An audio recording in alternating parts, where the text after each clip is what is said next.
Hey guys, what's going on? It's me, Paterson. Today I'm going to be showing you how you can create hyper-realistic 3D for your designs without having to know 3D. I'm going to start out in Adobe Illustrator. I'm going to use my logo, but feel free to use yours or a client's logo. The canvas size is 1920 by 1080. I'm going to go ahead and highlight it. We're going to go to Effect, 3D, and we're going to go to Inflate. We're going to change the color to like an orange like this. You'll notice that it goes kind of bubbly. The reason why we chose Inflate is that it just looks a lot better. Now, depending on what shapes you're using, for instance, if you're using a very blocky shape, you may want to go to Extrude. But then you'll want to bevel it with the round corners and change the bevels ever so slightly, because realistically, we never see real straight corners. They're always a tiny bit rounded, and that's what gives the realism. So now that I've got my type inflated, I'm going to press inflate both sides. I'm going to bring the volume down ever so slightly until it just feels right. And I'm going to make this bigger as well.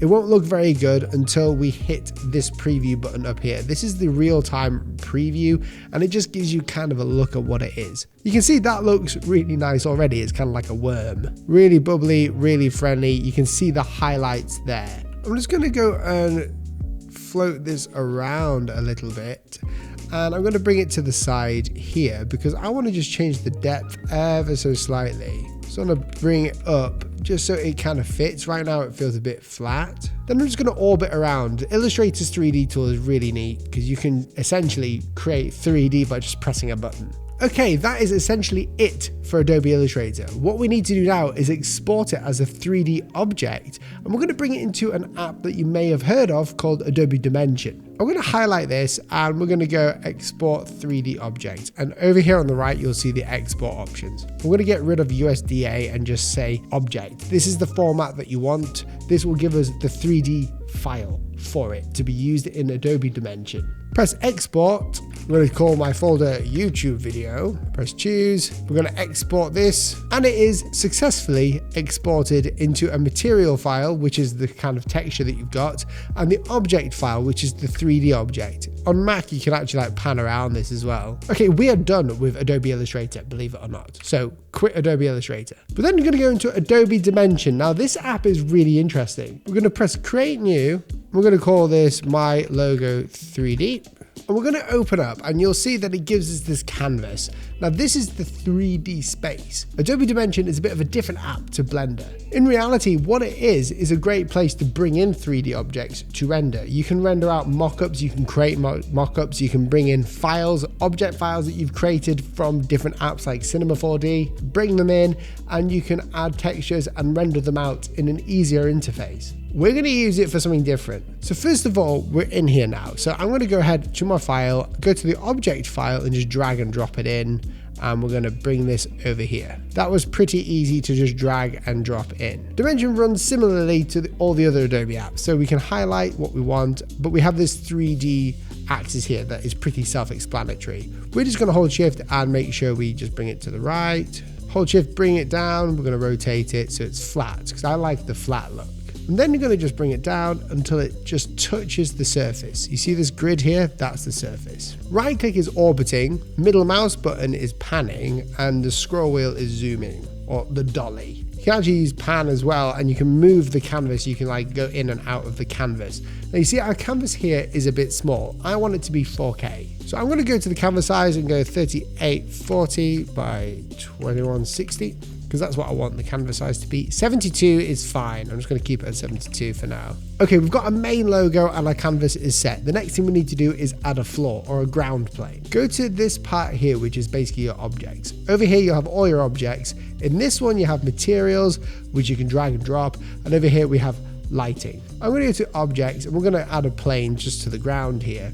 And what this will do is it will act as our floor. We're just going to use these to create a bigger plane like so it covers the whole image. Okay, what I'm going to do now is we're going to add a material to the ground plane because right now it doesn't look very good. We're going to go to the materials, just to the Adobe standard ones. I'm going to press matte and we're going to drag it in, and we can change the color of this over here. I'm going to change it to like this green. Probably not that green, that's a bit too green. Then in our layer panel here, I'm going to just lock the plane so we don't mess around with it too much. Okay, this is the perfect time to show you about the rendering.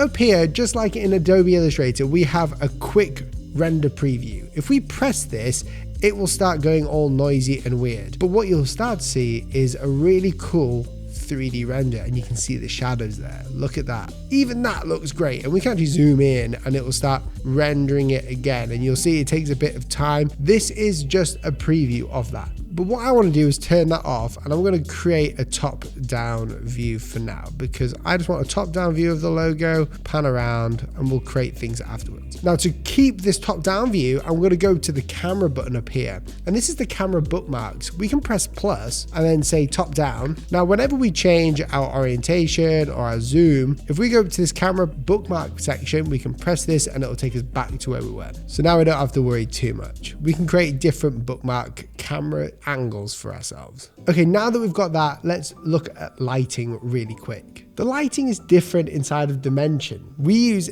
directional lights and environmental lights. If we choose a studio warm light, you'll see that it gets a bit darker, and when we do the render preview, you'll notice that it's just that little bit warmer.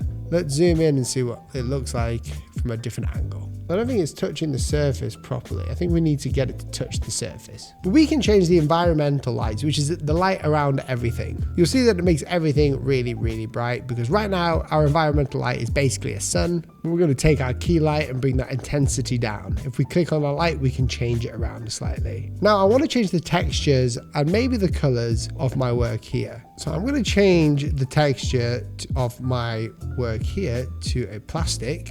I want it to be shiny. Now, if I was to highlight this and just drag it over, it will only apply to part of the word. So what I want to do is find asset 2, and I'm going to rename this actually. This is the logo group. We're going to just click that logo group, and then when we bring in the plastic, it will affect it all. Now, if I want to change the color of that, click on the logo group, go to group number 0, and we're going to change this to like probably a nice yellow that kind of complements it.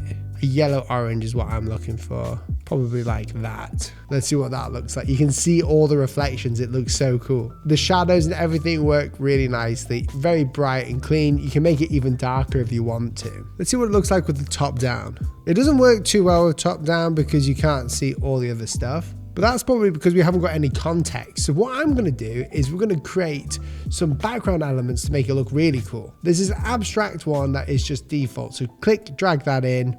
And we're going to move this around. We can scale this if we want to.